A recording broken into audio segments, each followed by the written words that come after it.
In April 2016, a few instances of nearby schools failing to report child abuse caught the attention of the investigations team at the Indianapolis Star. The journalists wondered how often it happened, and why. As one of the reporters, Marissa Kwiatkowski, looked into it, a source tipped her off to a lawsuit accusing USA Gymnastics, which is based in Indianapolis, of the same behavior. Later that day, the Star put her on an airplane to Effingham County, GA, fearful that the records would soon be sealed. She returned with almost 1,000 pages of documents.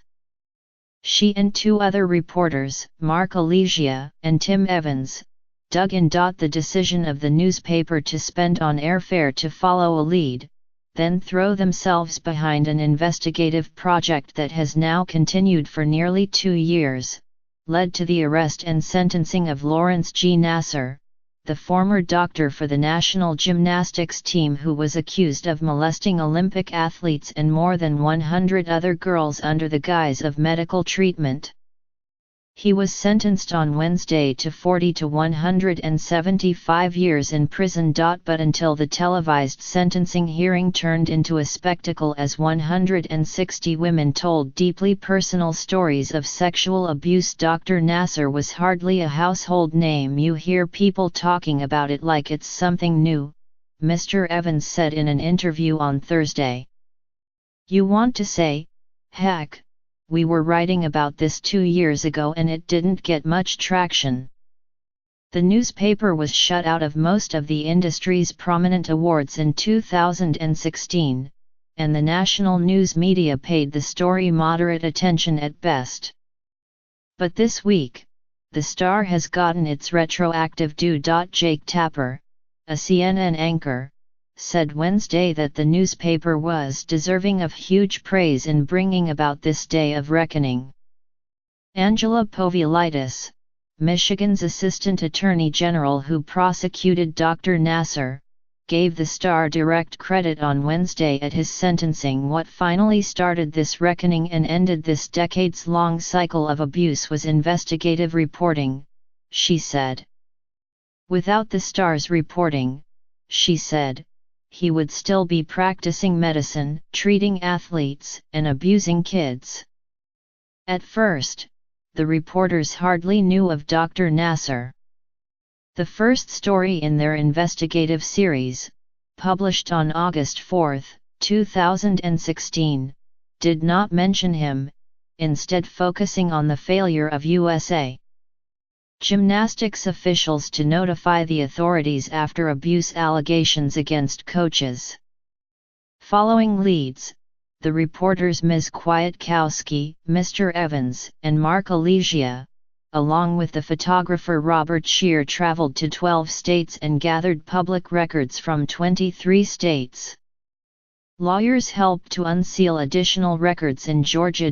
After the story was published, their phone lines and email inboxes were immediately flooded with tips from former gymnasts. Among them were 3 people in 3 different states who gave us the name: Larry Nasser, Steve Berta, the editor of the investigations team, said in an interview on Thursday. One of those women was Rachel Den Hollander, a former gymnast who, in an email to the Star on the day their first story was published, said Drive. Nasser had abused her when she was 15. She was willing to go on the record, a turning point the journalists said was essential. Mr. Alesia and Mr. Shear traveled to Louisville to meet her. The second major story in the series, which was published on September 12 and focused entirely on Dr. Nasser, quoted Ms. Den Hollander and reported accusations of another, anonymous, woman. The other woman wasn't ready to go on the record or speak with the authorities, but the reporters looked into her account. The 3 stories were so remarkably similar: no chaperone, no gloves, digital penetration, Mr. Alesia said in an interview on Thursday. It was clear something was up that needed to be pursued and investigated. The reporters and their editor said their investigative work was not finished. In addition to Dr. Nasser's sentencing, the scandal has led to the ouster of top officials at USA Gymnastics and Michigan State University, where Dr. Nasser was employed. Suddenly besieged by interview requests from the national news media in recent days, they said they were hopeful that the attention would reflect well on the need for local journalism. At the end of the day, none of this would have happened if not for those women coming forward and sharing their stories with the public, Ms. Kwiatkowski said.